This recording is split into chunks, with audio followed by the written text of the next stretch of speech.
Magandang araw po sa ating mga tagapanood, ating subscriber, 11 subscriber. At mga guys, ay meron po tayong napanood. Ayan, meron po tayong napanood mga guys. At ito ngay nakakagulat, di ba? Gulat kasi yung mga sikat na vlogger ang nasampulan. May nasampulan na ng mga sikat na vlogger na nagpo-promote ng mga sugal sa kanilang mga page, sa kanilang mga Facebook, sa kanilang mga social media account. At isa na nga rin dito mga guys, si Boy Tapang, di ba? Napakabawal naman talaga ng pagsusugal, kaya dapat niya ay natural lang na na matanggalan sila o ma-delete o ma-ban yung kanilang pages sapagkat ginagamit nila yung website sa pagpopromote ng sugal na hindi kaaya-aya sa mga batang na nonood at sa mga nanonood ng mga minor de edad sa kanilang mga video. Natural lang po yan mga guys. Isang leksyon na rin sa kanila yung mga nangyayaring ganyan. Diba? At hindi lang po sila. Hindi lang po 4 yung na-delete ni Meta dahil sa pagkupromote ng sugal. At alam natin ay patuloy pa itong mag-delete sa mga sikat na vlogger o mga hindi man sikat na vlogger na nagpo-promote ng mga sugal. Kasi hindi po yan maganda sa mga tagapanood. At sa mga tagapanood naman po ay wag po tayong sasali sa mga ganyan na mga sugal. Imbis na yung pera mo, yung pera natin na tinataya natin sa mga sugal na yan ay ipambili na lang natin ng pagkain, di ba? Pambili natin ng pagkain ng mga kailangan sa bahay upang magamit natin. Di ba? Hindi yung nagsusugal po tayo. Sayang na sayang po yan. Kasi hindi po kayo mananalo dyan.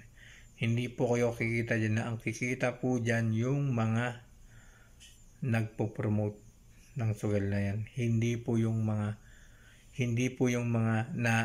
naaakit nila o nahahawa nila o napapa-addict nila sa sa sugal na yan, di ba?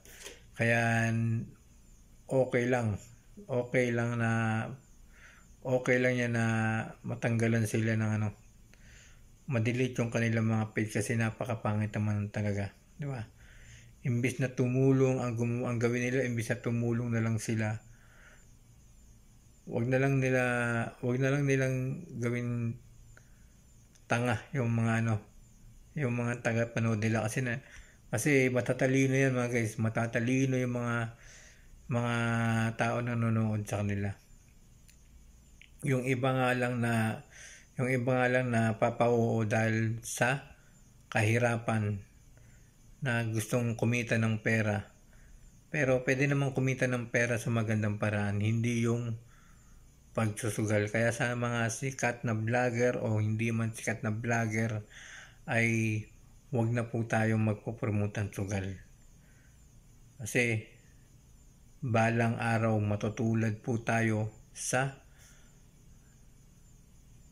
4 na sikat na vlogger na na-delete ni Meta ang page. Sayang na sayang yung kanilang mga followers.